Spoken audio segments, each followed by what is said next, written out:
must move on to the cutting of the monitors.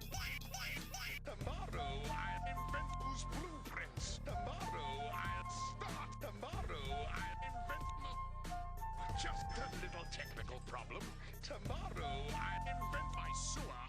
Plug with blood and sludge. Tomorrow I'll invent Schlemmer in the cooler. Sludge. Promotion? What for? Promotion? What for? I invented Sonic's two-tailed little friend. Took me over 15 minutes to invent. Don't worry, Professor. Don't worry, Professor. I'll handle Robotnik. I'll clean us. Dungeon. I'll clean us. Fingers. I'll clean us.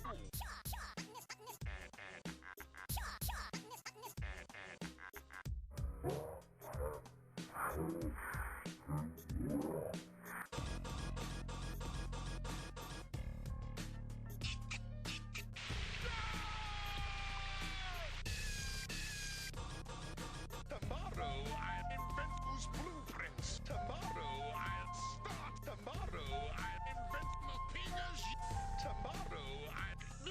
Tomorrow I'll invent my sewer. Plug with blood and sludge. Tomorrow I'll invent Schlemmer in the cooler. Sludge. Hello. You know, it was a good thing I hit the unmute button now and not like 2 seconds ago because I burped really loud. Well, why did I put this on? It's strange, like ominous music. Let me just switch. There we go, that's better. I forgot I have Dragon's Dogma music on here. I should probably like set up like 2 stream safe like lists, like one for like when I'm playing, if I decide to do like a horror game, so I can set like tone or mood. More Final Fantasy. I know I don't know. Actually, we've got a while for this because there's still the Yuffie stuff, which I'm like looking forward to. Anyway, I'm gonna start tearing down the funny image. Let me just do that real quick. I'm gonna turn off the music, turn on Final Fantasy's music, and I'm gonna call the boys. Where's the button? There it is. Hello? Hello? Are you dead? I can't hear you. I think Train is dead. Killed in the war. Alright, there we go. There we go! It was being a bit fucky, so I changed the server to closer to you. East Coast. Okay. Hey, well, whatever works. How you doing? Yeah, I'm alright. Yourself? I'm doing okay. That's good. Oh, God. There's so many fucking RPGs to play and not enough fucking time at this point. Holy fuck. Oh yeah, Tales of Silly. There's Exilia and Digimon are dropping around the same time. I think there's another RPG that's dropping around that time too that I need to that I actually give a shit about, and I'm trying to remember what. Trails, the Trails remake. Oh yeah, that's also in October, isn't it? Near enough. Too many RPGs, god damn it. Sky remake is what I'll probably hold off on, just because, you know. I'll probably get that one right away too, because that was also another one that I really liked. As I said, I'll hold off on it just because it'll be just not for any other reason than I've already played the game, so I'd rather like go for. I've been kind of in the mood to replay it in the near future, so. But then again, I also have like fucking. I still need to get go back to Metaphor. There's fucking Rebirth after this too, which that'll be on my own first. I have Y that's coming out tomorrow. Not tomorrow. Next week. Yeah. I'm probably gonna get the. I'm probably not gonna get the most expensive version with the game with the anime music in it. I might buy that upgrade later just for fun, but I'm probably not gonna get that right now. I'll probably just get the one with the season pass. Yeah, I just went for the one with the season pass because most of the time I'll probably just be like watching a video or something, so I won't benefit off the anime music a lot. Also, if it's like 30, I might be able to even just put in my own music anyway, so what's the point? Yeah. Some of those I have the tracks for, so I can just drop them in myself. Get potions. I definitely need some ethers.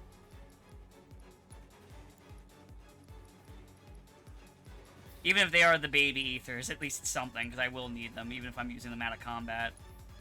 Yeah.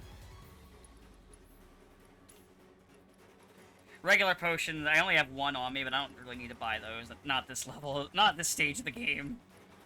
I mean, you can probably just thanks. You can probably just spam away with healing, healing magic. So, you know, I'm gonna buy 2 heavy bracers, give one to Cloud and one to Tifa. But I'm trying to think. There's something I know. Oh, yeah, I remember now. I've tried the demo for Shinobi, and I'm probably not picking it up because it made the controls like overly. It did that thing that a lot of this is a complaint I have on some games where they make the controls overly complicated. Hmm. Where it's like, okay, we want to have like 30 different systems. Like, we want to have this end system. We want to have a magic system. Okay, how do we do it? Well, you got to hit, like, 7 different buttons. And I was just like, this is really cumbersome. And then it was like, alright, now for the precision platforming. Me having just played Ragebound. Oh, cool! I played a really good one recently. Let's see. Oh, this does not feel right.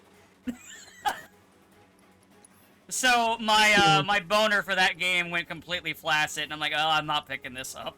I guess on the plus side, I save money. Yeah. I guess that's an interesting. That's a talking point for you. So a friend of mine who I don't know if they played the demo, but I already had like a heavy bracer. I need to buy 3. Oh well. So a friend of mine who's I don't know if they played the demo, but they were certainly studying like the RE9 demo.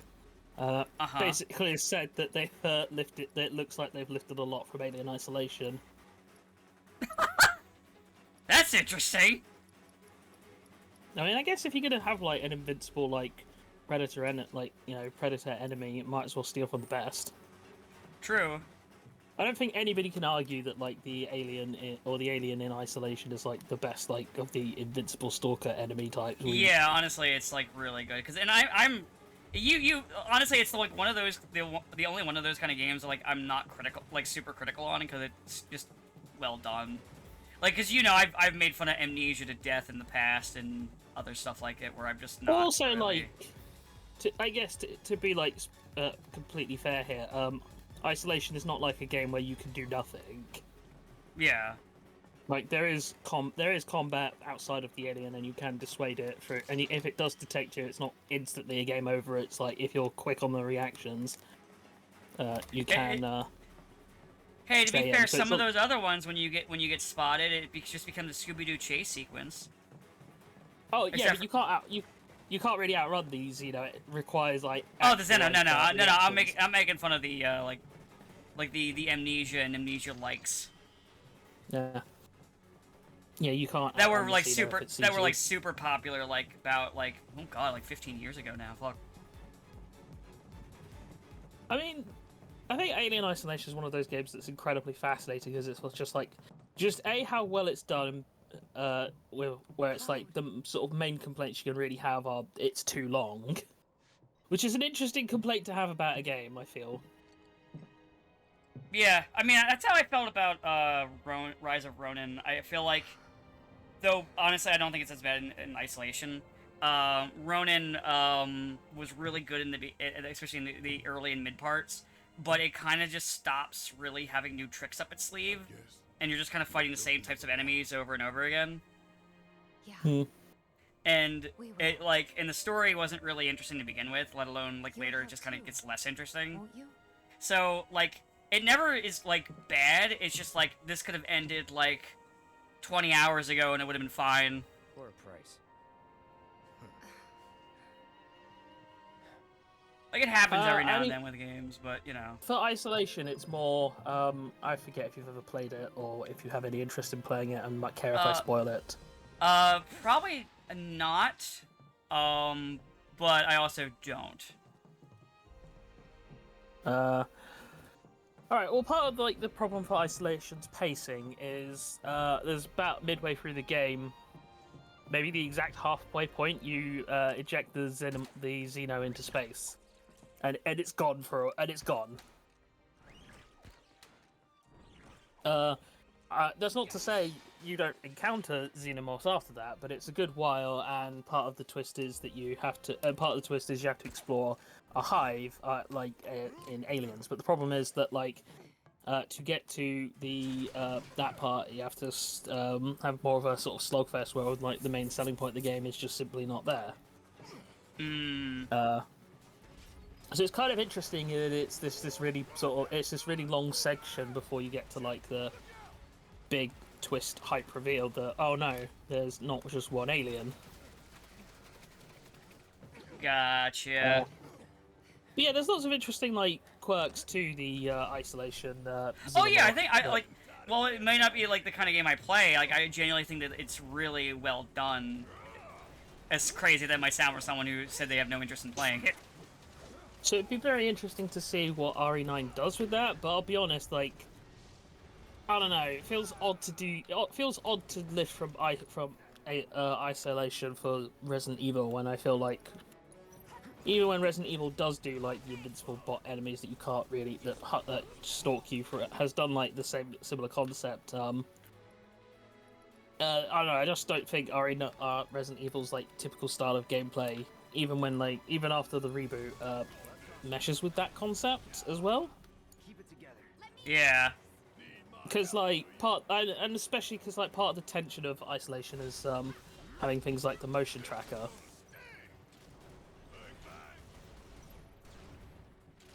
And the way the AI is specifically programmed. I don't know. We'll see. RE9 is like a game I'm pretty lukewarm on, just if only because I really didn't care for. I didn't care for the RE3 remake and RE8. And yeah, neither of us really. RE4 remake was... Remake I haven't played yet, to be fair.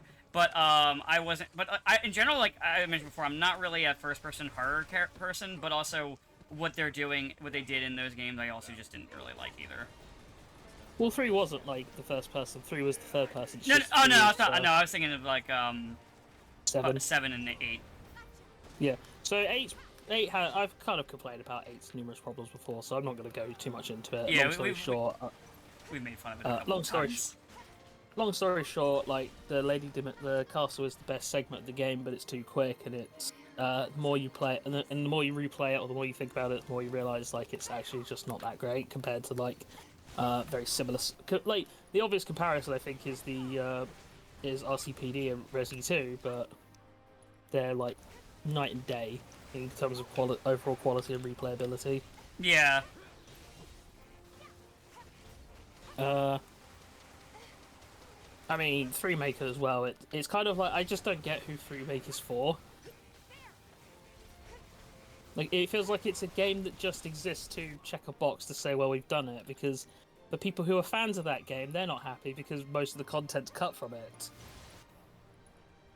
And then I just don't care because and people who aren't fans like of that game aren't gonna, and people who aren't fans of that game aren't going to care anyway. In which case they just get a short. In which case they pay full price for a frankly insultingly short game. Yeah.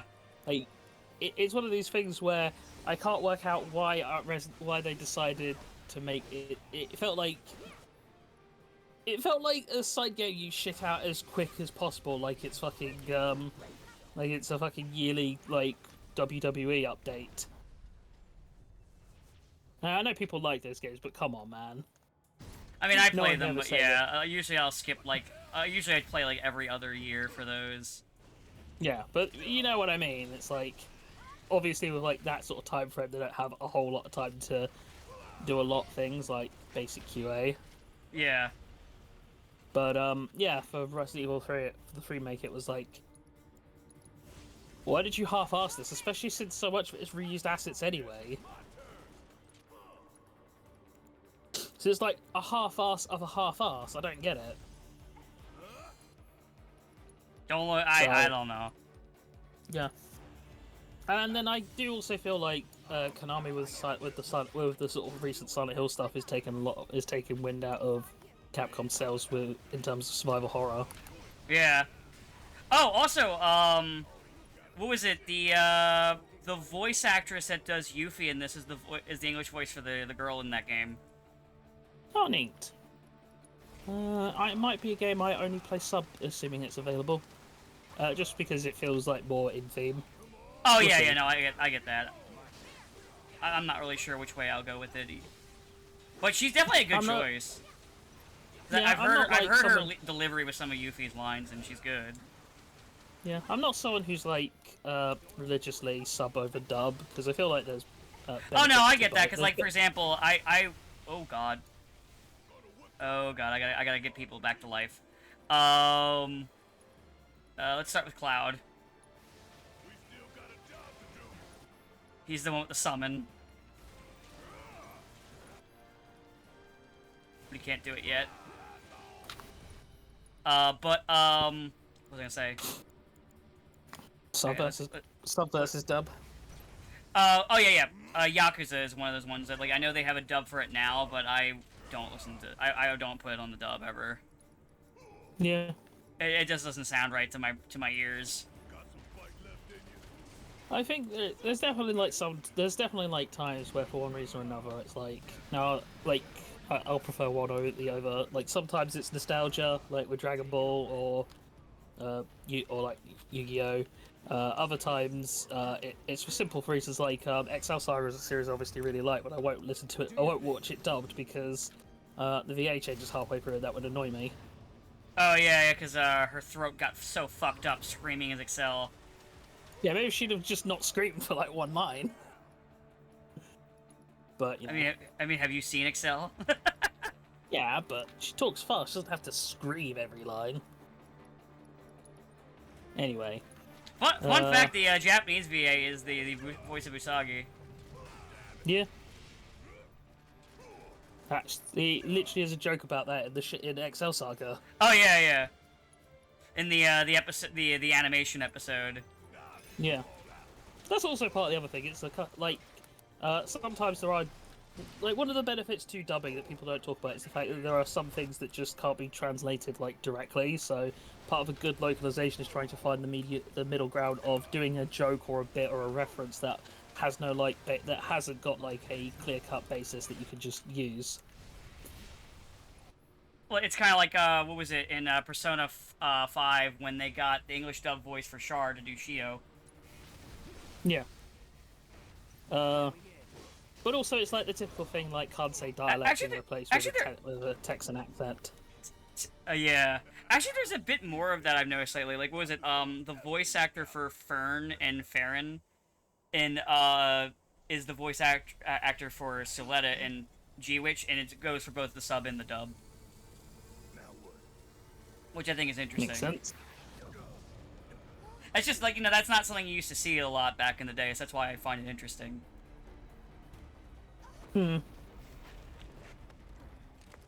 But yeah, so as I said, sometimes there's just some things that you can't really directly translate because it's based in like obscure an obscure bit of culture or like or references to things that just don't track. And so this is where like people like to demonize like localization for changing things, but sometimes you do just have to, otherwise the original intent doesn't get, because it's a matter of like intent, like artistic intent versus everything else, right? So if you have a joke there, but directly translating the joke means there is no joke, it doesn't have a basis, and it's like, well, yeah, obviously they're kind of incentivized. The best way to translate the work as intended is to replace it with a joke that is more understandable by a Western audience. Like in Azumanga Daioh, they are, I can't remember the Japanese Prime Minister at the time, but Osaka calls Chiyo's dad that, who's like really unpopular. So when they did the dub, they changed it to Bill Clinton, because that was the president at the time when they were recording the dub. Though I think though it's funny was I think by the time it released, Bush was in office. Yeah, well, which is kind of funny, but yeah, there's a lot of things like that where they kind of find a middle ground, especially because with Japan, there's also a lot of like wordplay jokes. Yeah. I So mean, and wordplay translation is a fucking nightmare. Oh look, there's the shot! There's the shot! There's the shot at Shinra Tower! Anyway. They did it. They did it. But I mean, the trade-off is that when like Japan dubs Western stuff, they do the same. They localize it. Oh yeah, they do. It's anywhere they do that stuff. Probably one of the more infamous examples is like the Beast Wars dub. Like obviously, I take umbrage with it if obviously it's changing the intent or it's censoring it. Then I take a problem with it. Mm. Well, you know, some lost causes are worth fighting for. Cause like I mean like if you're gonna, but I do understand some shit. Like what was it? So there's what was it? The Exilia remaster is having one thing taken out of it. So you can put like accessory pieces on the characters, and in the old game, in the original release, you could put like a pipe in any of their mouths.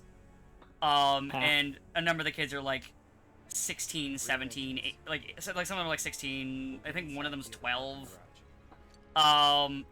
So they got rid of it. You could still put like the mustache on them and shit, but you just can't do the full like pipe, Sherlock Holmes pipe.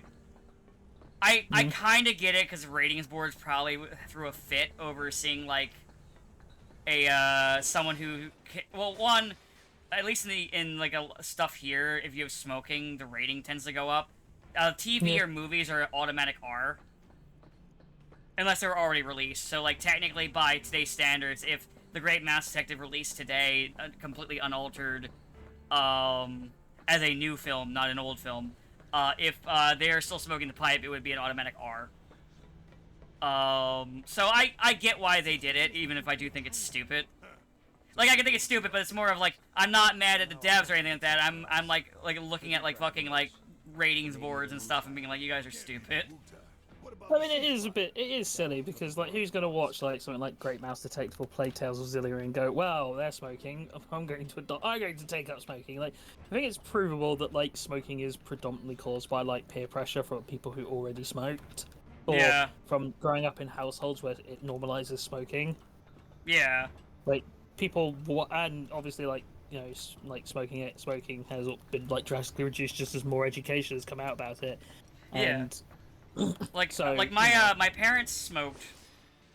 My dad eventually quit when he was still alive. My mom quit for a while, then she started again, and now she doesn't smoke again. Primarily by our choice since we're her caretakers. But, like, none of us, like, me and my brother, neither of us smoke. And I never liked the smell of smoke. And obviously, you know, there was the education on how bad it was for you and shit like that. I might, like, have a character in a piece of fiction that or, like, in tabletop I make who does smoke, but I personally would never smoke. Yeah, like I said, like, I don't think it's things like that is ever really going to be the thing that will recause, like, a surge in, Yeah, I think people just look for, like, an easy answer when the answer or easy, comfortable answer, I should say. I do think having things like having the Flintstones be used to market cigarettes is yeah. There's a difference between showcasing something and marketing it. The only thing I'd be fair about, like, the Flintstones is when they were marketing at the time. At that exact time, the Flintstones was still an adult cartoon. Yeah. Just at that specific time, it later became a kid. It later marketed more towards kids because toy sales. Yeah, I remember that time Wilma said Fred and Barney were gonna bollocks it up. I don't remember this, actually. Damn. But yeah, Flintstones was originally designed as an adult cartoon. So was the Jetsons. It also, in the second season, went more towards a kid's show, too. I mean, I think the Jetsons' problem was just nobody gives a fuck about the Jetsons. Yeah. Do you know George Jetson's catchphrase? Oh, I didn't even remember he was called George, so... Do you have... Well, Brain Blast? I think... I got nothing. Isn't Brain Blast Jimmy Neutron? Yeah, but I took a stab in the dark that maybe someone else would use like, it. I was hoping you'd do the thing that usually people think it is, which is Jane, stop this crazy thing. It is not. Hold on, let's try with Sabo, because it'll be funnier. Hi, Sabo. Hello, friends. Hey, Sabo, What can can I you do tell for me you? what the catchphrase of George Jetson is? No, I can't. Oh, you're not even gonna give me Jane, stop this crazy thing. Damn. The actual catchphrase of it is, and I'm not even kidding, Uba Duba. I forgot. I barely Most remember people- anything about the Jetsons. Most people don't remember Uba Duba. The only thing that people usually remember from the Jetsons is Jane, stop this crazy thing. The only thing I remember from the Jetsons is was just basically firing him all the time. Well, yeah. But, I mean, what a weird thing. At least Yabba Dabba Doo rolls off the tongue. And more importantly, I remember it because it was the cornerstone for Rob Liefeld getting sued. well, I know it was, well, the thing is, you have to think, since Jetsons was made second, they were like, well, we gotta have, like, a weird thing that they say. Yeah, it's the Hanna-Barbera methodology of, hey, this thing was popular, let's create 1,000 fucking copycats of it. Yeah. Even the Flintstones was just the honeymooners, but, you know, cavemen. Yeah, well. Yeah. To be fair, I don't think Fred Flintstone ever threatened to beat his wife. I think Scooby-Doo was actually, like, based off of, like, or taken from, like, a really obscure comic at the time. I think I remember hearing about that. Well, the Ghostbusters. No. That's a different thing. No. No, the Ghostbusters. Actually, no, I think Actually, Scooby-Doo predates Ghostbusters. yeah, I think. Scooby-Doo predated even the filmation, even the original like Ghostbusters by a couple of years because that came out Yeah. in '75. The one with the gorilla. Yeah. So what we're saying is that Ghostbusters is a speaking- rip-off of Scooby-Doo. A gorilla, because shortly, Yes. shortly before they started filming, they were like, you know what, we need a gorilla. Hey, this was the period where gorillas were hot shit, man. Like, when you look at, like, 50s and 60s comic books, like, fucking gorillas everywhere. Why do you think Gorilla that... for sale, why for do you- sale. What about the grape ape? Like, there's, like... It's kind of crazy, but there was this, like, ape obsession. This is why DC has a whole city of It's like gorillas. the guy got the job because he just happened to have a gorilla suit on him. Oh, yeah, you're right. Yeah, they were like, we're gonna start. I think this was like a few days before they started. Like, they're like, you know what would improve this? A gorilla. Like, well, we can't have an actual trained gorilla on set all the time. That would be cost. Okay, well, let's put a guy in a gorilla suit. And so they put out an ad. They're like, are there any actors nearby with a gorilla suit? And the first guy who applied and showed up with the suit, he's like, you're hired. You, get in! Yeah, basically. Hey, if it works.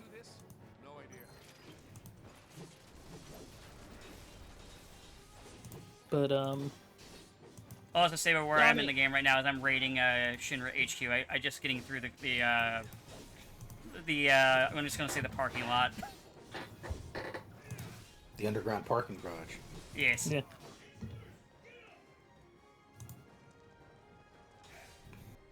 Okay, while you two fight, let me see if there's any How's- treasure chests over here. Nope. Okay. Man. Can't believe we're gonna get, like, double Skull and Axel. Especially since Axel is not in the movie. Can't wait for them to all die in one hit. I was gonna say they look too big in the. They look like they're almost the size of. I mean, I know that's just how the graphics work, but I'm like, they look like they're giants. It's their fighting spirit. Oh yeah, Yes. that just reminded me for some reason. I did play a little bit of the demo for Daemon X Machina, and something about the controls actually feel a little bit better to me, and I don't like, at least the way that you fly around and move around feels a little bit better. Does it? If it still feels fast, it doesn't feel as floaty to me. Right, I have to like try the original Demon X Machina.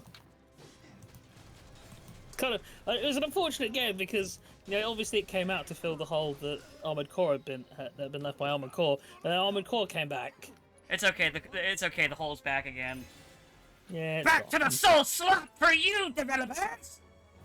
No, they're too busy doing this online multiplayer slop now. Masquerading as soul slop.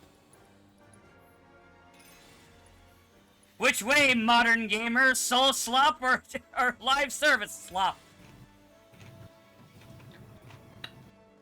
Well, I do feel like we're actually moving away from both of those. Like, Oh yeah, you've no, still no, got some- there are plenty you've of got good games. Like how we were just Yep. earlier talking about how it's like, oh god, so many RPGs are coming out. Holy fuck.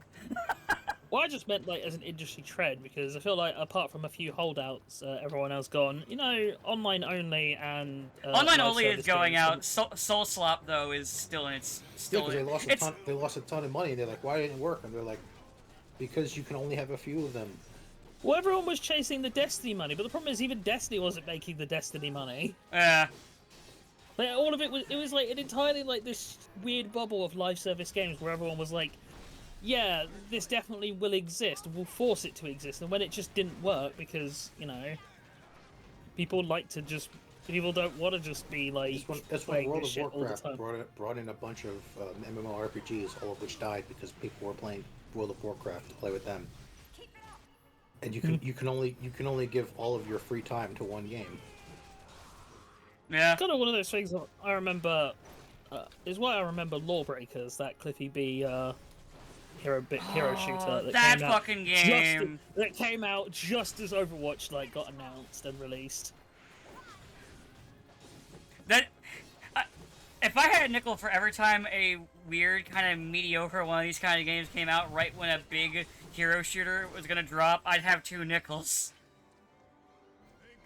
It's kind of 'Cause funny because I was talking about it with a friend and I was like, "Hey, remember that time when there was a clone of TF2 with a Batman skin on it?" Oh yeah, I remember fucking the imposters. Yeah.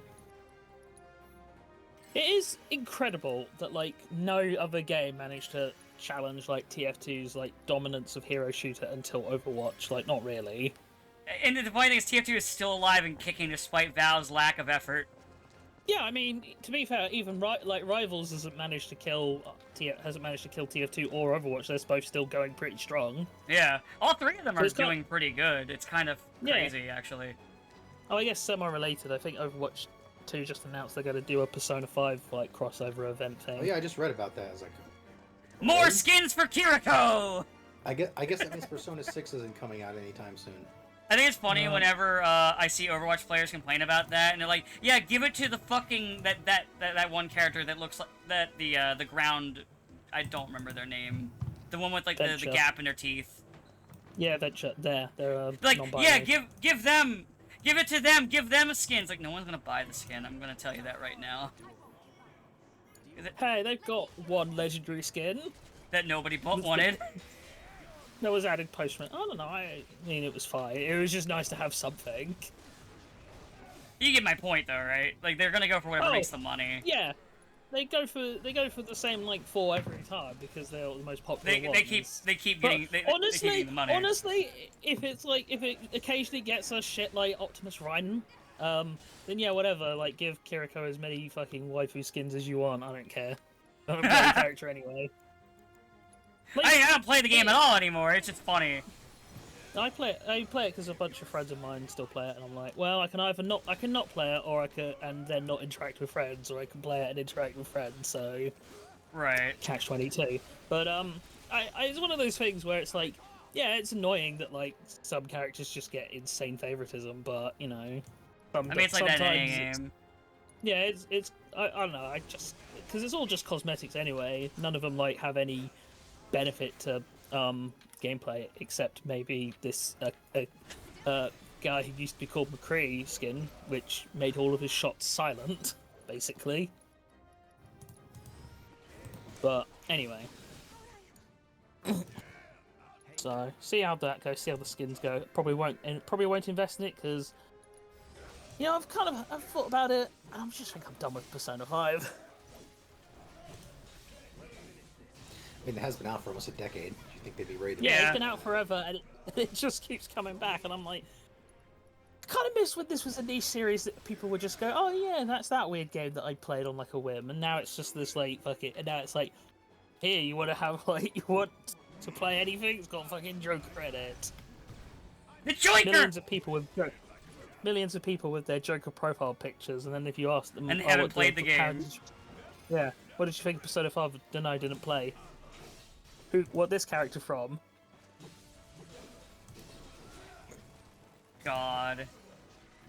There's nothing more infuriating of when you're talking to someone when they're trying to argue with you about something that happened in the series, and it becomes very clear that they have never played or watched it, and then you just want to fucking throttle them.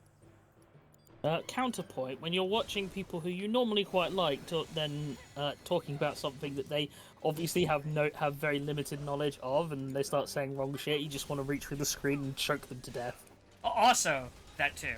Because I have that a lot whenever like a new game comes out and people and like YouTubers like trying to hop on that algorithm, and then they're like I had it. I think the worst one was ever with Fighters when that came out.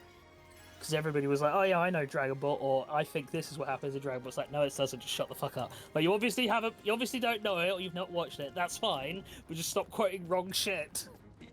You mean like when people get shocked that Dragon Ball was a comedy at first, and get and get annoyed whenever Dragon Ball does comedy? I mean, I could forget that by the fact that Dragon Ball didn't actually air in the U.S. until many years after Z, so people thought Z was the standard. As opposed to just someone who's never... I won't, because it's been long enough at this point. Well... It's been long enough for you to be like, wait, hold on, there's a whole starter area? And look at it. Like, but there's a whole group of people that are also abridged only, and those are probably maybe even more frustrating to deal with. Oh, those are the worst. They're the worst. That's why I'm like, maybe as funny as their bridge was, maybe that was a mistake, because it created a whole, like, bunch of fans who are abridged only and think abridged is better than the actual show, and have been very vocal to Toei about that, which is why Toei started hating Team 4-Star. Yeah. See, before I do the cutscene, let me check my stuff. It was cute until they started getting like hate mail from abridged fans, like, you should make it more like the abridged. Yeah, you can't just tell what idiots are gonna do. Yeah. But, I remember, like, one of my favorite ones with dealing with, where I slowly realized I was dealing with an abridge only. So, like, Trey and I have talked about before how we both had that issue with, what are you doing? Having a drink? No, it sounded like someone was, like, ruffling a bag of chips or something. Oh. Yeah, that. That's a wrap. Yeah, that. Oh, okay. So, anyway. So, I slowly began to realize what I was dealing with. Where, basically, we're talking about the issue with, the issue that, like, Trey and I have had with Super, where it's like, yeah, there's not really much in terms of stakes for this series, because the fact that it takes place between 2 episodes of Z, essentially. And they're like, how?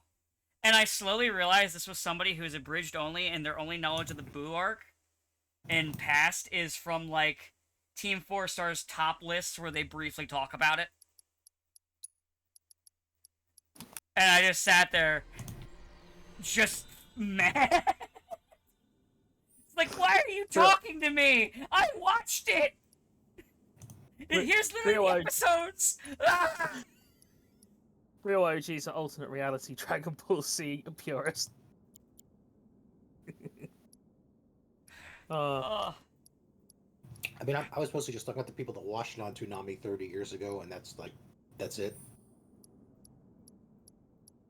That's their only knowledge, but they act like, yeah, I remember that when I was a kid. To be fair, though, they did start airing Dragon Ball when we were still kids. Yeah, but I'm saying, I'm sure they did Z first, yeah, but they started airing it like right before. No, they did Z first for like 5 years.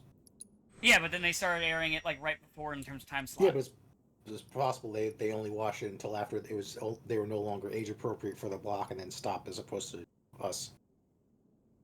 I mean, it was still like when they were like early teens, most of them. So a lot of those are younger than us. Look, some of us had other things we were watching at the time, like Count Duckula, which I keep reminding people has nothing to do with any of the Disney Channel like duck people. He's just also a duck guy. Oh yeah. And a vampire. There was a lot of Fox Kids for like 1 year, and that was it. Yeah. It was not on very long here. Yeah, well, I don't think it's something that will translate But it lasted super well. longer than Snookums and Meat. But it is kind of funny. You don't know what that is, do you? I do. No. Oh, I don't know. But just a short version. It was it was one of those like I think it was Disney was trying to make a Ren and Stimpy ripoff. Yeah, it was a Ren and Stimpy ripoff. It aired for like one summer and then never again. Well, that does remind me of Freakazoid. For some reason. Hey, to be fair, Freakazoid had 2 seasons. He did 2.5. Didn't it get canned like halfway through the second season? Yeah, but No. Freakazoid aired for like at least a year on reruns. This show's like it had like 13 episodes. All of them aired exactly once, and then never again, never reruns on DVD. Like most of it was lost media until it turned out somebody VHS Do you have any idea? Taped recorded all the episodes. all of them for some reason because people did that back then. I'm thinking a research facility. That'd make the most sense. I just kind of think of Freakazoid as this weird, like, missed opportunity because you know, like, Bruce Timm and Paul Dini, who like, worked on it the originally, development of it, yeah. and they were going, they wanted it to be more like a sort of comedy, like a comedy but more straight-laced superhero thing. Essentially, like something- essentially like a Tick sort of thing, but like more superhero-y. Maybe we can use the concept Yeah, of reception and then desk. Spielberg was like, no, I want it to be Animaniacs again. But As much because as it's I Spielberg, like Freakazoid in the form we got, I think it would have been better if Spielberg let Tim and his team do what they wanted to do. because I think about it, and there's like the episodes that Tim and Dini did work on, and there's like the actual plot episodes, and they're from my memory pretty strong. Yeah. Like, and They it should feels, just let him do it. it feels, as I said, it feels insane to me that you go to the trouble of getting Bruce Timm and Paul Dini and then be like, actually go fuck yourselves. We're just going to do our wacky sketch comedy, which, you know, hit and miss, as most sketch comedy is. Yeah, it's just one of these like sort of fascinating like looks into what could have been, because I do wonder if they'd have been like a more straightforward like series, especially with like the pedigree attached to it, would it have survived cancellation or not?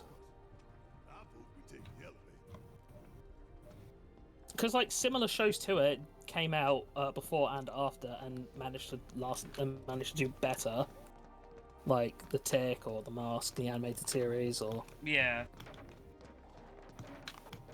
And so I don't know. It's one of those like great missed opportunities. I feel. Yeah, I agree. They should have, even though I liked it, like I like Freakazoid. I think it would have been. I think the Freakazoid we didn't get would have been better than the Freakazoid we got. Yeah. It's kind of a shame that it's dead and buried. I know it like came back with Teen Titans Go, but you know, who gives a fuck about that other than Cartoon Network? Yeah, it's basically just their. It's I would say it's a money printer, but it's more of like it's so fucking. The most expensive thing in that show is the fucking voice actors. Yeah. The VAs are more expensive than the fucking animation. Yeah, but I was gonna say, considering they've been doing those roles for 20 odd years now, effectively, I'm amazed they don't command like a massive paycheck like The Simpsons did. They might, and we just don't know about it. Who? The Teen Titans voice actors. I don't think so because it's technically a new show. No, it's not. Sit back and watch. It's very old. No, How long's Teen? Teen Titans Go is old. No, but it's what, 10, 15 years? Wish me luck. That's pretty old. Yeah, but it's not like Simpsons old, where they're like entitled to lots and lots of money because they've been doing it. Yeah, for- Yeah, but very we were few- talking about like Simpsons voice actors being entitled to this money 15 years ago. Yeah. We're in respect of like like 15 years ago. Like when we're talking about this. Oh, no, I'm saying, I don't think it's like because they've been doing it since the original run of Teen Titans that like it counts as far as. 2013 is when it came out. Alright, so that's 12 years. are you okay? Yeah. Yeah, I don't think this. I don't think that counts. Also, I expect that the contracts have been redone to avoid The Simpsons ever happening again. Well, didn't it happen with like The Big Bang Theory? Like, wasn't that the actual reason why that show ended? Because basically all of the cast members got like massive payouts per episode because Yeah, their but that's contracts. live action TV. That's different from animation, technically. I assume if you're working if it's union based, then it's still like similar sort of things of depending on how long you've worked on the show, you're entitled to X amount of money. Also, Big Bang Theory stopped because the one guy didn't want to do it anymore. Otherwise, it would have kept going. I feel like if they wanted to, they'd just. I feel like if they wanted to, they'd just park a truckload of money. You'd be surprised how often people who will never do this again, change their minds when a massive truckload of money is parked in front of their house. No, he was like, he was like, I'm almost 50 years old. I want to do like some other non-nerd roles before I'm like an old man. It's like I remember. That's why he quit. That's why he quit. He's like, I want to do some other roles. It's not being a nerd. Because I remember after every Bond film that he did, Daniel Craig was like, "That's it, I'm done, no more, never again." And then another truck of money, and it's like, I guess he's back. Oh, look at all this cash. Yeah, I mean, look at RDJ. Now he's back. Yeah, I still think it's funny that he is like, I'm not doing it again unless you give me makes a literal comically high amount, and Disney's like, sure, we're desperate. And he just kind of sits there looking at the check like, well, I did say. I mean, he's also playing a technically different character. Is he though? I don't think he is. This isn't so bad. I think the reveal will be, no, actually, he was Tony Stark. Even if they just say, no, he in this universe he's called Victor Von Doom, they'll do some late second reveal, last minute reveal, where it's like, actually, Victor Von Doom and Tony Stark in this universe were swapped at birth. So he's still Tony Stark. Yeah, I would not be shocked. I still think it's funny that that they're doing quote unquote Doom. I know it's not actually Doom, but no Reed Richards with him. But then again, Kevin Feige thinks stretching powers are stupid and doesn't want to do them, and that's why Reed Richards didn't do much in the fucking movie. Oh well, Superman comes out on digital next week. It's actually already on digital here. Digital? Yeah. Yeah, but and the Blu-ray comes out. And the Blu-ray comes out in about a month, and I'm looking forward to that. I'm going to watch it again. When is it coming on to HBO Max? Probably around the time the DVD. I wouldn't be shocked. Oh. HBO Max doesn't exist in this country still. I don't know. My dad doesn't want to watch it until it's free on streaming. So. But it's good. I know, but he doesn't want to pay for it. Yeah, but isn't he fucking off to a completely different state? Yeah. In about a month. Why don't Just you in time pay for his it, Blu-ray and then release. Why don't you pay for it, and then technically he's not paying for it? Yeah. I might be doing that.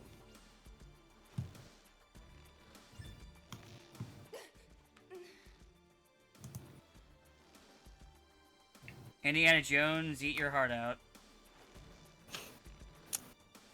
Oh yeah, I keep forgetting that game came out. There you go, Tifa. You know, this would have been half the time if Yuffie was here, but she's not here until the next game. Oh no, about that.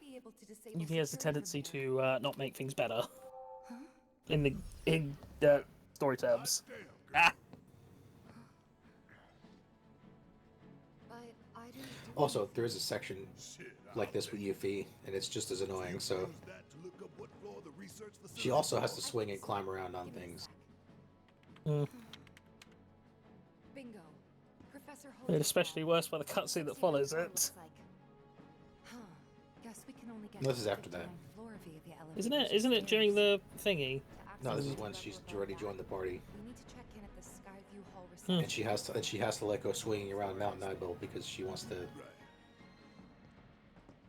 prove herself. Oh, right, that section. I thought you were talking about the section where she has to climb up the scaffolding in Junon. No, well, that's right. You do play as her as that. I forgot about that. Yeah.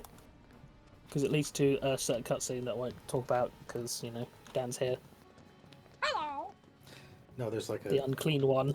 No, there's the bit where it's. Hey, I had a shower. I had a shower. What do you mean? Or it's this character just joined your party, and that means you have to use them a lot. This morning. Hmm. Except for Kate Sith, that doesn't happen. Yeah, well. And the game forces you to use them later, and all the people that have never used them before are like, ah, this is too hard. One rule of the remake is that you have to use everybody, because it will force you to. Yep. It's not like the original game where it's like, you can just use whoever, we're not gonna... It's like, nope, you are going to use this specific party, whether you like it or not. Well, I don't think they'll have that problem with Vincent. Everybody loves Vincent. He is a moody vampire man with a gun, so... Did you grab Tifa's weapon while you were swinging around? There was a weapon? I think so, yeah. Well, no, because I didn't even know there was a weapon up there. You're not very good at the exploration thing. Hey, have you considered I'm fucking streaming, you cunt? Alright, ladies, calm down. I'm just saying, it's kind of fucking annoying. Well, you'll have to go without it. It's also that he waits until I'm done, and then he's like, did you get that? I wasn't paying attention. Fucking Patrick over here. His name's not Rick.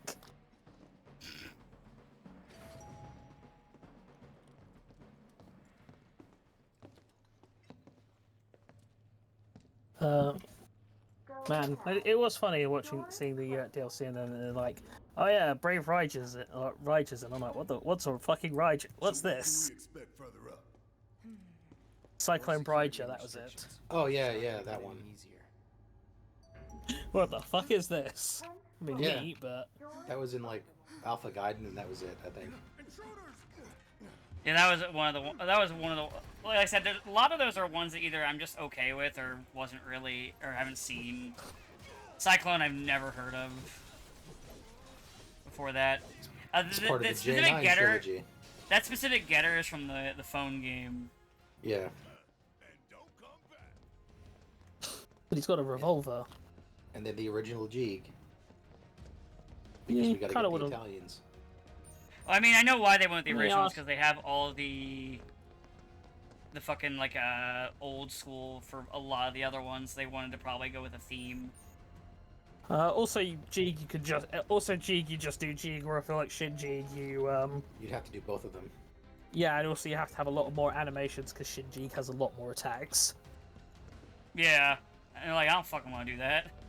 Because you got to have OG Jeeg, and then you got to have Shin Jeeg, and then Shin Jeeg has to have his upgrade, which in the show you only ever really see very briefly in his fight in the final episode, and so requires a lot of just make shit up attacks for it. People ought to try using the damn stairs sometime. If it happens Or you just make it like exclusively a attack only form, which I like Shin Jeeg.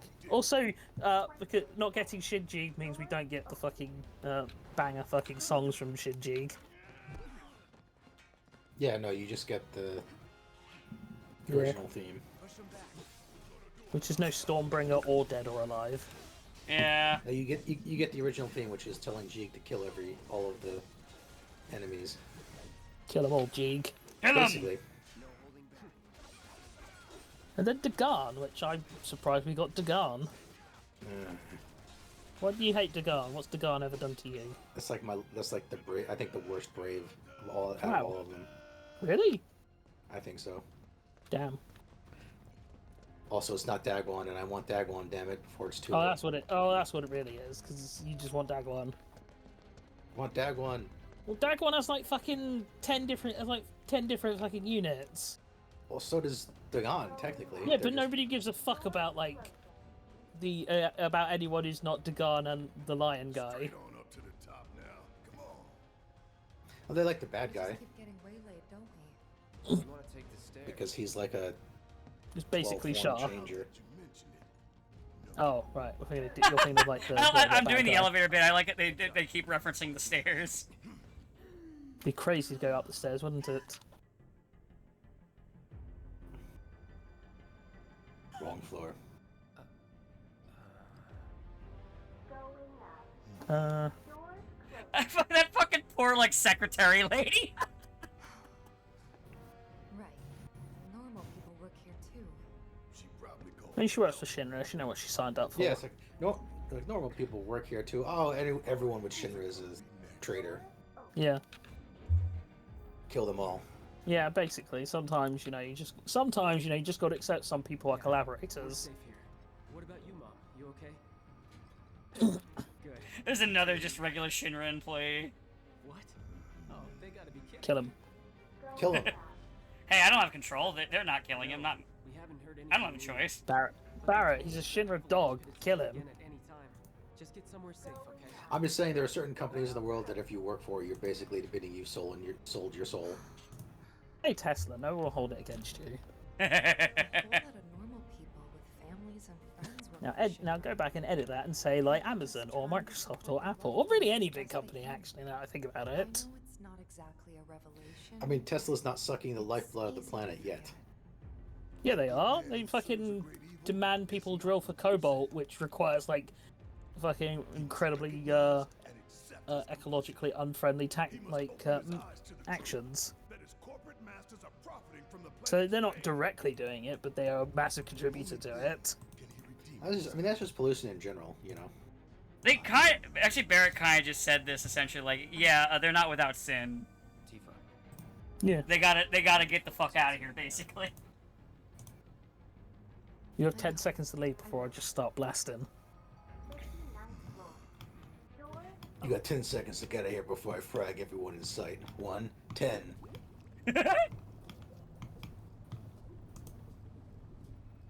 I like the little materia stone balls in the fucking test tube there.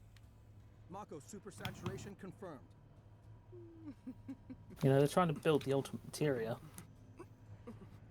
Engaging materia cooling to reduce temperature. What will it do? Not ultimate. It'll be the ultimate materia. But what will it do? Yeah. It'll be ultimate. It becomes Shadow the Hedgehog. We're trying to make ultimate. We're trying to make the ultimate materia. No, not ultima, ultimate. There's a difference.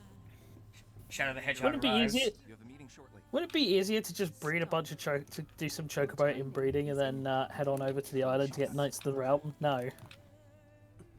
We ain't doing that shit. Fuck you. Mako density and materia integrity are both holding steady. Registering mass increase in core materia. It could be this. No one's like, why don't we just breed some chocobos and get all the ultimate materia all over? Nah. About the big materia. That's not nearly as evil. Man, I kind of hope that Knights of the Round in the third game does still take like 15 fucking seconds. exquisite.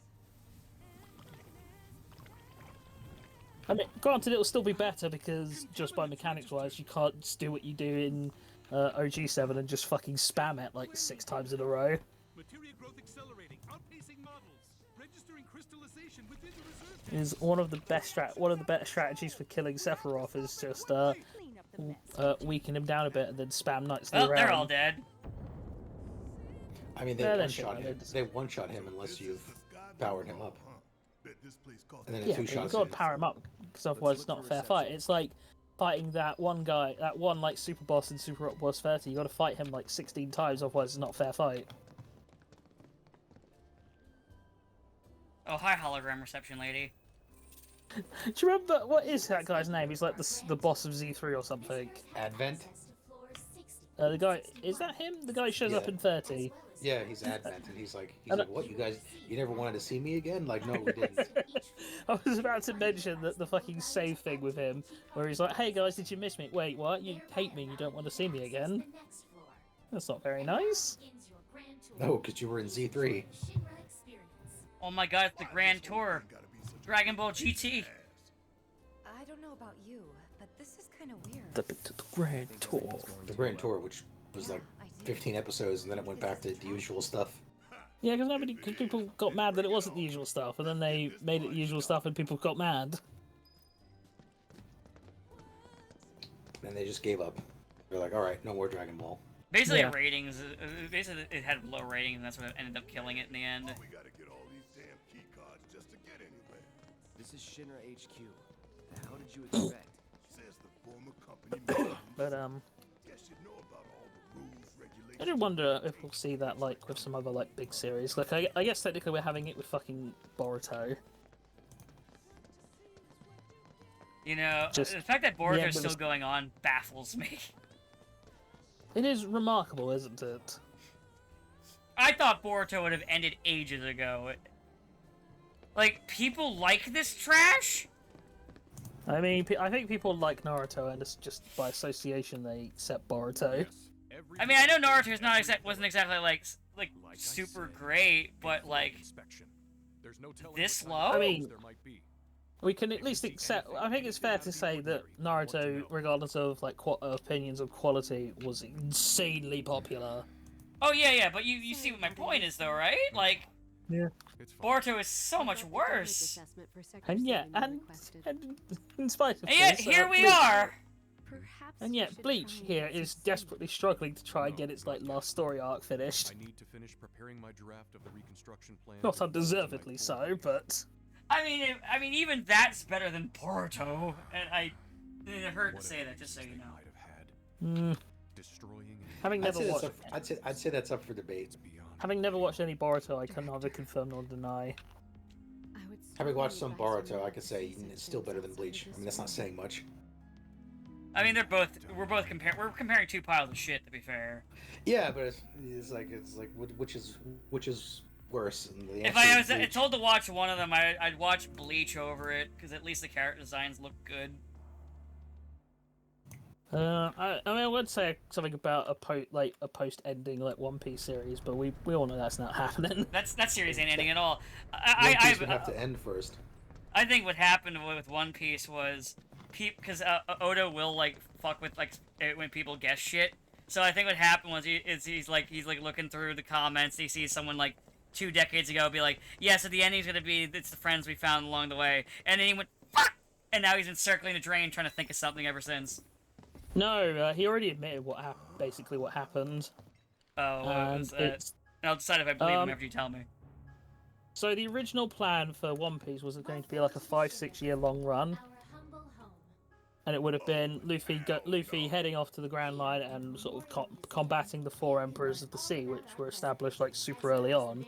But the problem was he designed Mihawk, and he was like, okay, well Mihawk needs to be someone cool, so he's going to be a warlord of the sea, but he can't be an emperor because he's not going to be that high, so he needs to be something else. Oh, he'll be a warlord of the sea, and then he stupidly said he's one of the 7 warlords because 7 is a cool number. Which meant that he just added like a whole bunch of new characters, and then by the sort of after that he kind of just started having too much fun, like designing all these wacky adventures and characters. So it was just threw that 5-6 year plan out the window. But like the root cause of it is the warlords of the sea. God. And you can tell that one is true because like so many of the arcs still hinged around Warlords of the Sea. Either because they're the primary antagonist or they heavily feature. He also made the world government way more evil than any pirate could ever be. I mean, we'll see, because we still don't actually know a lot of the bad shit that did happen. We're maybe having a flashback that will reveal some stuff right now, but I'm just saying if the show doesn't end with him, creating total anarchy and destroying the world government, then there's a problem. I mean, I think it's pretty safe to say that the king of the world will be ousted, and the world government is designed in order to make sure that nobody knows they're run by a secret king. Yeah. So I can't wait. Well, to be fair though, also too with him, sometimes if you think the plot's moving along a little too fast, you'd have Queen just shoot at the crowd for like 2 chapters. All right, plot's moving along too quickly. Hold on, Queen, just shoot at this crowd for a while. These all look so What do you mean while? I mean a while. When you say a while, what do you mean? Yes. I'm amazed you know who Queen is. I do know who Queen is. Is it because of his rap? It's because of his design. Look at him. He's round like a ball, but all of this is muscle, y'all. Welcome to the Shinra building. You know Welcome what? to I'm glad he Shinra got his Building. shit. Our mission I'm glad he got his shit kicked in. is to supply Welcome to the Multiple Shinra times, I building. think. with energy created No, by he only really fights. The only one he fights who actually hinders or beats him is Sanji. Railways that run all throughout the city. Well, you know, Poor he is Reeve. just like a samurai. Currently, No, that's Zoro or Oh. Zolo according to that. But Oh, yeah, No, Sanji's Zoro- the cook, sorry. Sanji's the cook. Yeah, Sanji's cooking. easier access to numerous well, he beat Queen by refusing to give him food. I know this isn't what happened, I'm just making a dumb joke. No, he gives everyone food. Yeah, Sanji's like entire storyline or entire like character is introduced because he gives someone food who he probably shouldn't have given food to. No, even I know that. 'Cause I'm there's, just like- making I just made a joke. It's a joke. Oh, okay. I don't know what people know about One Piece. You don't joke about. I know it. I like when I was watching a bit of it, I got to Arlong, but that was also the 4Kids version. And then when I tried watching the regular version, the pacing made me want to shoot myself. I stopped just before it. Like I always say to people that like Arlong Park, like for people who are like saying, "Oh, I don't know if I want to like commit to this," I always say, "All right, give like the first 40 episodes a chance," because I think Arlong is basically the point where you know. I don't even know that. Hold on. The reason I say I don't even know about that is because the pacing even before that is so fucking terrible. Like the buggy, like literally, like trying to get the buggy. Like spending so much time on that fucking dog, I literally was like fucking Millhouse, like, when are we gonna get to the clown fight? Like one episode on the dog. Two! It's two! And there was a lot more like just stuff where it felt like they were just like putzing around. It was just annoying. Yeah, but the point is that you do need a lot of that stuff for the context for Arlong, because I say that the Arlong Park arc is basically where you know if you're in or not, because look, I mean, I think the best arc is you can like, say 4 that to still, 7. but the pacing is still fucking bad. At least in the anime, I can't say about the manga. I mean, anime's pretty keeping track with manga for pacing because the manga had a substantial lead at that point. So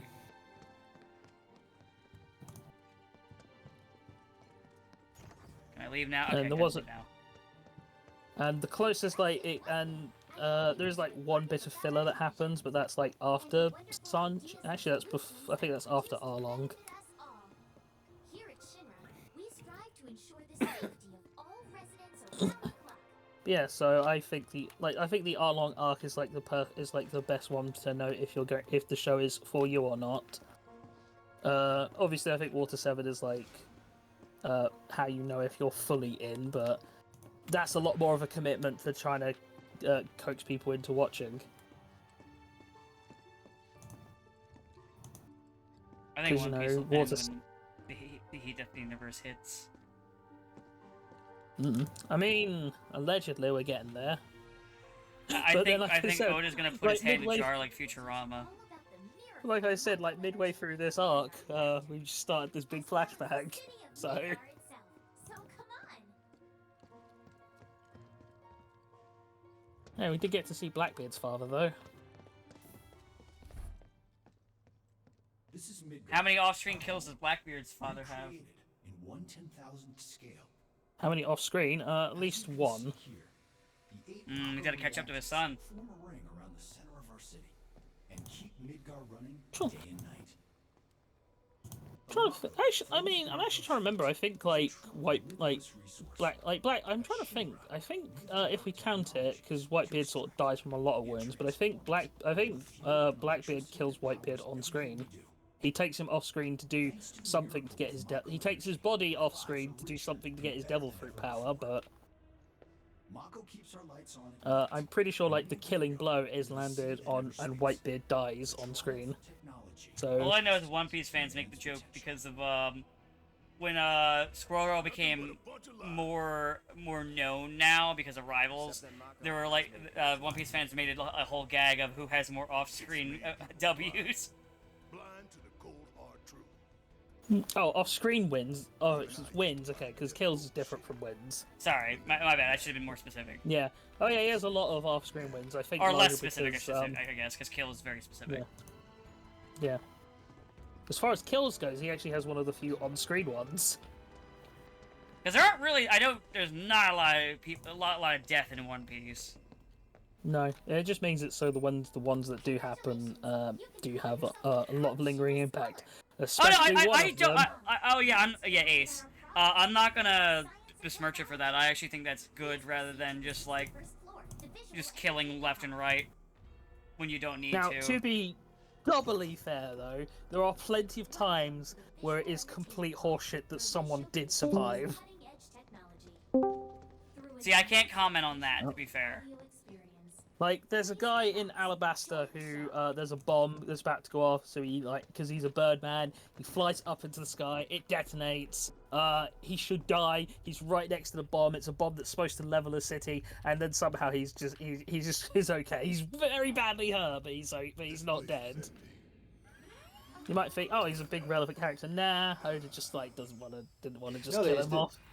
For like years and years and years, nobody died, and then all of a sudden, this one arc killed off like 3 people. The only people who ever died were in flashbacks. So then it's like when we get to the Whitebeard War, and like a bunch of people, but you know, very specifically 2 very important ones just die. In the distant past, our planet People were like, that can't be. He doesn't kill anyone. Yeah. Oh shit. He for real's dead. In fact, shortly after this arc, it was revealed that one of the characters that died in a flashback was actually still alive. We're already pioneering its use. Oh, they're talking about the ancients. Of the great reservoir of energy pulsing. Despite being very important to everyone's motivation, it's like, by the way, this guy's actually still alive the whole time. Yeah, just out of nowhere. I'm like, you were definitely dead. Harness this powerful energy. I watched our Koji kill you. The fruits of their labors have served. Nah, it is exaggerated. In the form of certain kinds of. It's like we watched him freeze you to death and then shatter you. Nah, I got off that. It's fine. I got better. Just walked it off. I feel fine. Man, I did like when Garp met back up with Aokiji or Kuzan after he joined Blackbeard, and he's just like, well, you're a dumbass. I'm gonna beat the shit out of you, and then he did beat the shit out of him. Garp's the best character. I love that Garp's introduction is he rocks up. Everyone's terrified that Marine Vice Admiral has come after the Straw Hats, and he just starts beating up Luffy because he's like, how dare you not respect your grandfather who's come to show you? He's come to meet you. And then they're like, how are you hurting him? He's made of rubber. Because nothing can stop the fist of love. But then it was revealed it's obviously Haki, but you know. I think my favourite part is where he's like, yeah, I'm a Marine, but I'm not going to chase you. Don't be stupid. And then he tells headquarters that obviously, oh yeah, I've seen the Straw Hats, but I'm not going to chase them. So then he's like, so anyway, Luffy, I know I said I wasn't going to chase you, but headquarters says I can't do that, so I'm going to throw cannonballs at you now. To fulfill the hope of the ancients and lead Yeah, he's us like, to sorry. the promised land. We shall not rest until our dream is realized. Man, seeing all that green was really striking in this game. Honestly, that was just good, like, visuals there. When they were going through the fucking ancient shit. The Mako, it's the lifeblood of the planet. Anyway, let's keep draining that.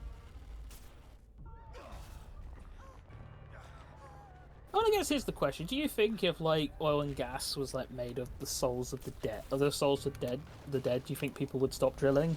I mean, the answer is no, but you know, it's a hypothetical. The answer is no. I mean, they'd have to prove it.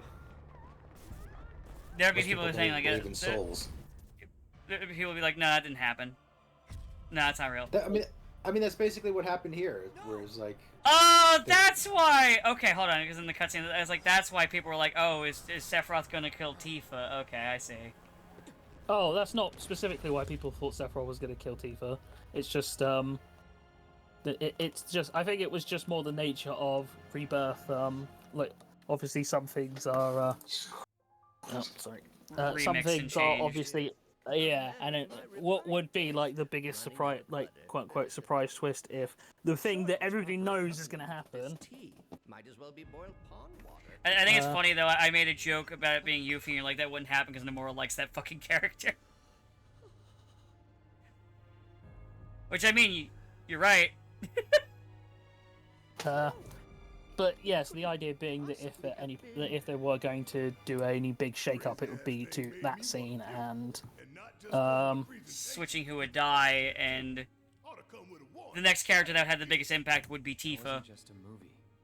yeah, it would be the how do we make this scene shocking to a modern audience? I know. What if everybody thought they knew the twist, but then they didn't know the twist? You know, it's kind of like the sort of modern day storytelling or modern day film approach. What if everybody knows the thing that's going to happen, so what if we don't do the thing, but we do the thing? Like, I always think of Star Trek Into Darkness, where, you know, as soon as they revealed that Benedict Cumberbatch is Khan, and you're like, oh, here we fucking go. But then, surprise, they tricked you. It wasn't that Spock dies to save the crew, Kirk dies to save the crew, and then Spock is like, Khan! And then they don't even follow through because they immediately resurrect Kirk. I like it better when they don't bother to try and change it because people guess something, because it's just dumb to do that. Just tell your story. I actually watched an interesting thing that made it clear that sometimes people just don't actually know the story. The strange case of Dr. Jekyll and Mr. Hyde. Yeah. So the interesting, well, yeah, but the interesting thing is that for the most part, adaptations just kind of take the presumption that it is a good man who drinks a potion and makes him a bad man, and he has like a physical transformation into a monster. And it's like this whole thing about dissociative identity disorder, you know, playing off of that. The actual book, it's not like that. Like the actual book, the mystery of Jekyll and Hyde isn't revealed until the end, because the point is that Jekyll isn't a good man. And the potion he invents doesn't alter his mind; it alters his form. So unreleased from like the shackles of like societal norms, basically the id is let out. Yeah, he indulges in depravity because there's no consequences. So, and it's kind of interesting because like that is not the interpretation, or that's not the concept that most people would associate with it, and like 90% of adaptations. I don't know of any adaptation that didn't do the good bad thing. Well, yeah, because and obviously it's not even just like a matter of Jekyll and Hyde specifically, but there's also like the things that it's inspired. You know, the whole like Hulk and Two-Face and various other adaptations and concepts. In a way, Hulk is probably closer to it in more modern writing, at least the original, where Banner is kind of a fucking asshole. Yes and no. I think it's closer, but yeah. So it's kind of one of those things where technically, sometimes you can totally subvert expectations by just doing things that nobody actually knows. It's kind of like how it's kind of like those sort of concepts and things that, like I guess using Star Trek as an example, Scotty Beam Me Up has never actually said in the TV show. Yeah. There's a lot of stuff like that, like misremembered quotes, many of which don't exist. Some of which are like the lines are slightly different. Through here. And it is kind of interesting where like sort of work is so iconic that people know it or think they know it, and the reality is no. The mayor is waiting. Like Luke, I'm your father and shit like that. Yeah, I mean that's just sort of like quibbling with Yeah, but you get the point though. I think the funny thing to Star Wars is how much of it is like written by the seat of their pants. Oh yeah. Like I think everybody at this point knows that the original intention was not for Vader to be his father. Yeah, originally his son was gonna be fucking Boba Fett. Leia wasn't supposed to be his sister, but they ran out of time. But they ran out of time to introduce another female character. Because it was all meant to like.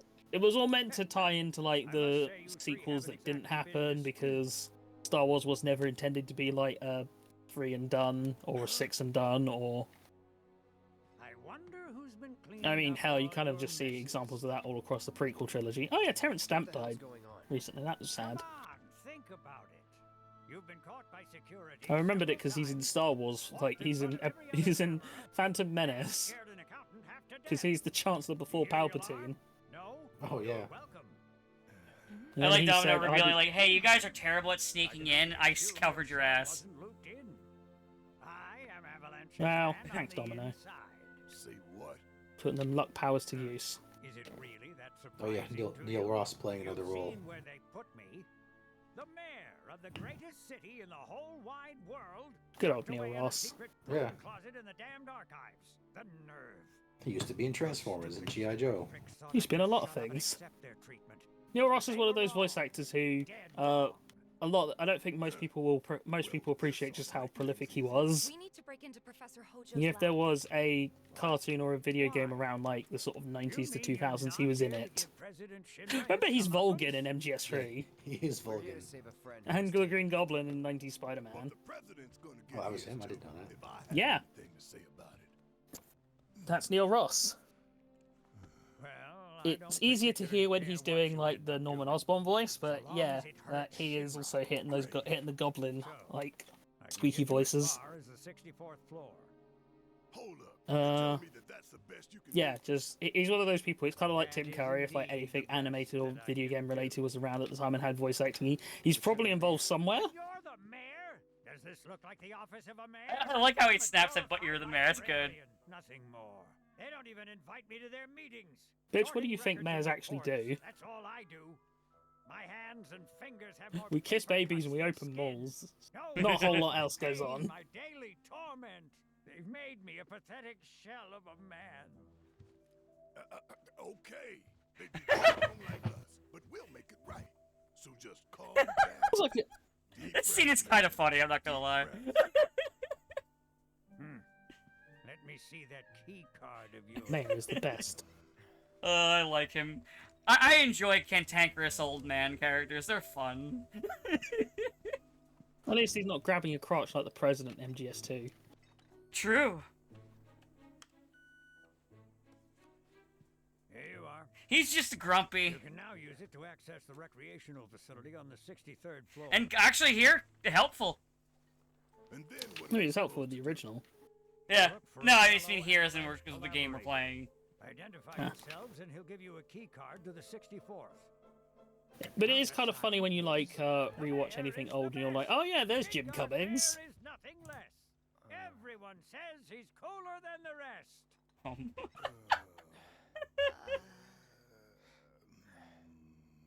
I Just love this say old man. mayor to the guy, and if he goes the best with gusto, then you found your man. You got I'm trying to think of who else was like surprisingly prolific BA who was in 94. I mean, Rob Paulson's in is Hydro Man in the Spider-Man show. Rob Paulson's in everything. Rob Paulson is still in everything. Yeah. That one's more interesting because it's also very Rob Paulson is still in everything, even though he's Well, it's 80 also- years he's- old and a cancer survivor. And he's also surprising with that one because it's very against his usual roles. My position must conduct his affairs with Yeah, it's a purely dramatic role. You can't hide Purely from me. dramatic, I am and everywhere. also a crazed stalker. take my meaning. Yeah. You want money. Disclosing confidential. What was I gonna say? Is he the voice of Bubsy and Bubsy 4D? Because that got announced. No, the Is guy. it Vic Mignogna? No, Shame. it's the guy who's doing the. Should I give this guy money, by the way? Yeah, might as well. Yes. You got cash to spurn. Yeah, he gives Alright, there you you, go. 64th he gives you a weapon. reserved for our executives. The But what was I gonna say? fastidious. So the voice is the voice of that like King Piece character in the Digital Circus show that I still haven't seen yet. Stress of the Oh, that guy. That really all Yeah. you got for us? You know what's fucked up though about this Bubsy game? Because what's fucked up? So I know the developer that's working on this one. Not like know them personally, but I know who they are. of my gratitude. They actually make good platformer games, so this is actually probably going to be a good game, and I don't know why, but I'm not sure if that pisses me off more or not. Pisses you off more. Like But- you want Bubsy to be the eternal punch bag. If he has a good game, it's no fun. Yeah, get your new gun Like, out. You want, but like Bubsy's ideal space is to just be that terrible like mascot platformer that everybody can hate. You know. So also, the other thing I learned, the collection pack that's coming out, they apparently went into it and have patched 3D to give it analog controls and camera, and I'm like, what? What? Why They is make it Bubsy good. getting this kind of treatment? Leave Bubsy to be shit. Why is Bubsy getting better care than, like, fucking Mega Man, Crash, and Spyro and Beautiful Joe? What the fuck? Beautiful Joe was never going to get care because Camille left Capcom. He's back now. Well, sort of. We'll see. I do know Beautiful Joe is like the one series he really would like to go back to, but we'll see once Okami. We'll see when Okami 2 comes out and bombs.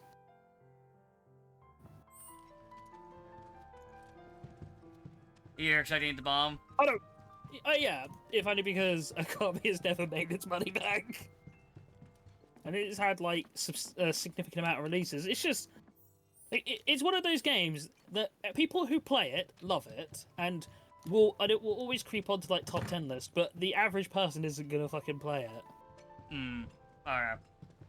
Because it's like, well, at the time it's because it was bright, colourful, cartoony, and also it was incredibly Japanese. So obviously like X-Play and whatever.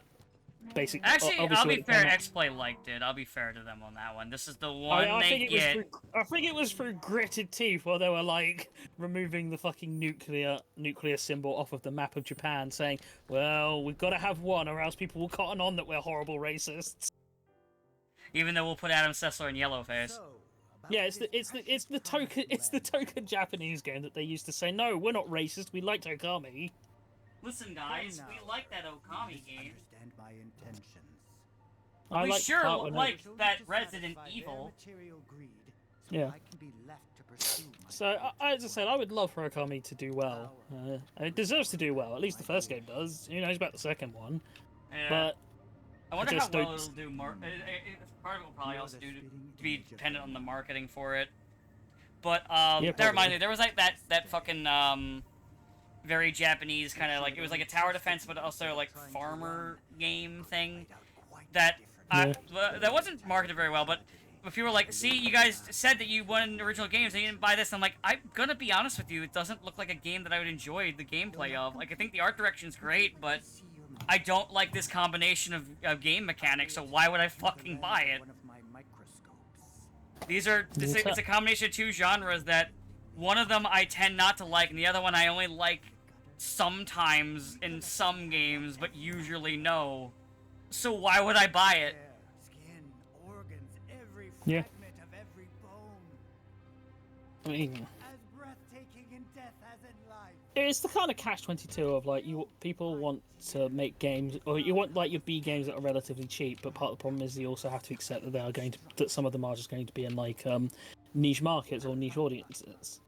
Man, they did a good job making this fucking guy creepy, Hojo. Yes. I think it's hard to not do Hojo and him not be creepy. Oh yeah, he has to be. But I'm saying they did a good job, like, translating him. Like, honestly, I think he's creepier here because you can see more of him, you know? Like, his animations, his facial expressions. They did a good job. I don't think he tries to have Aerith mate with Red 13 in this one, I forget. I don't know. Because that was, like, one of the things he demands is that that's why he puts them in the same cage, because he's like, well, we'll have them mate and we'll save two species. Holy shit. I forgot about this, I'm not gonna lie to you. Hojo's a fucking weirdo. And easily the worst, and easily like the most hateable fucking character. Not even necessarily in just this game, but maybe across like gaming. But people forget because so much of his fucking vile bullshit is like more like background. Because don't forget, Hojo is the one who hunted down Aerith's mother and father and had the father killed, and basically had Aerith's mother and Aerith captured in fucking like a prison cell for years. He impregnated Lucrezia, experimented on their unborn child with Genova cells to create Sephiroth, and when Vincent Valentine objected, turned him into a fucking vampire monster thing and shoved him in the coffin for 50 years. Hopefully he doesn't wake up and kill me. I mean, he could have gotten out at any time. He was just depressed. No, not at any time. Only when it was funny. Damn it! I was gonna say the same thing. Fuck. That's I mean, too slow. he walks right out when Cloud talks to him, so clearly he could have left at any point. He just chose not to. I think the backstory is that he did lock him away. Vincent got out, but then he found out that like Lucrezia had died, so he just didn't have the energy to hate.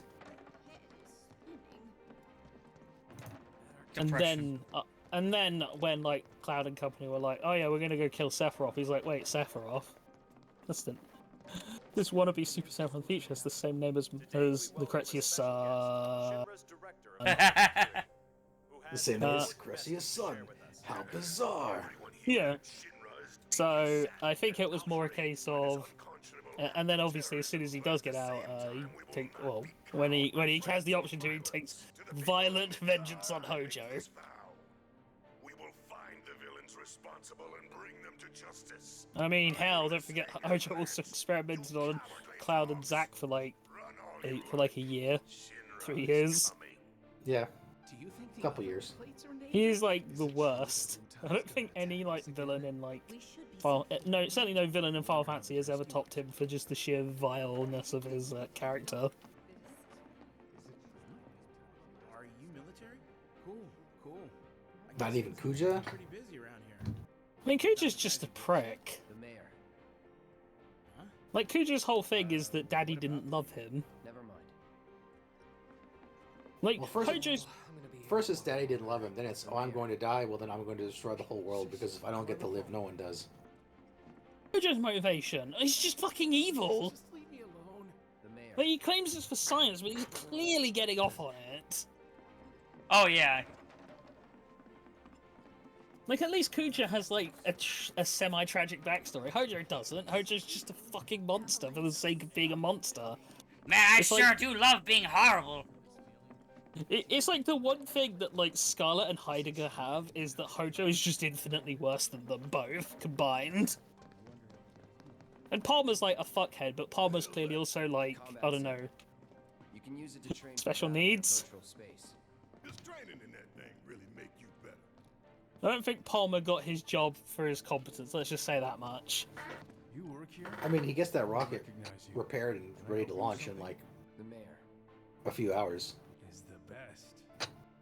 My further point that Palmer is on some form of spectrum. That's right. Before I trust you with this key card, I And need the to only see what Shinra you exec actually who's not a total monster is Reeves.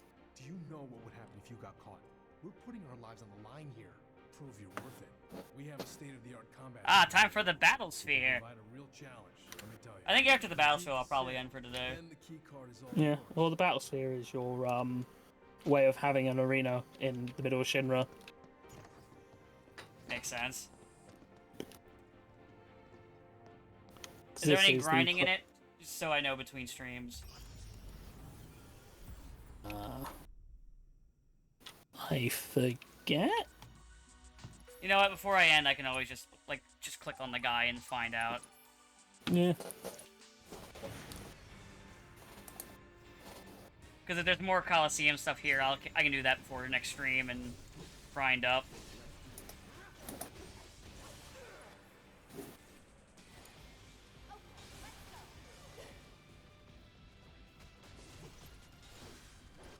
Oh yeah, I gotta use thunder spells in these fucking things.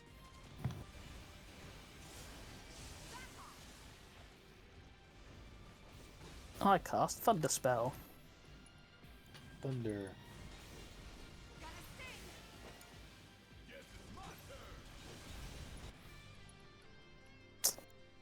Here, have more thunder. BRB 1 second, sorry. Oh, alright.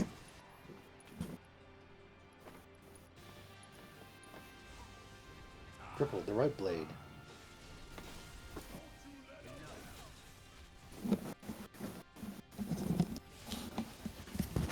And I'm back. Welcome back. That was fast. One of the robots is dead. I just wanted to close my window. Fair enough.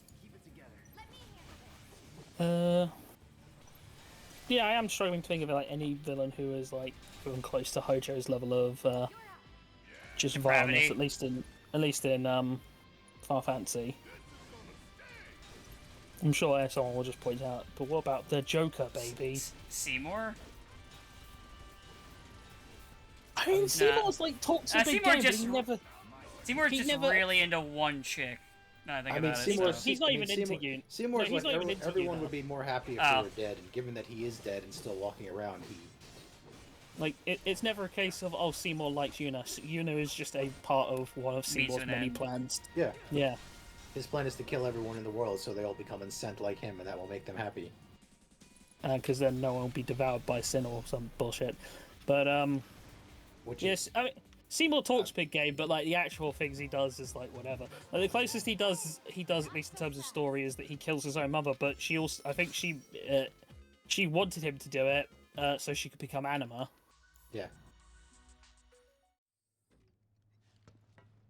His unique well, not unique, but his summon. Well, it was his summon. She just changed sides. This key card will Yeah. get you access to the 64th floor. You can use the elevator to get there. Once you're up there, You know, theoretically, anyone could do that. Yeah. We came to get one of our friends. Be like, all right, I'm just going to become a summon Being now. held in a research lab somewhere. a lab.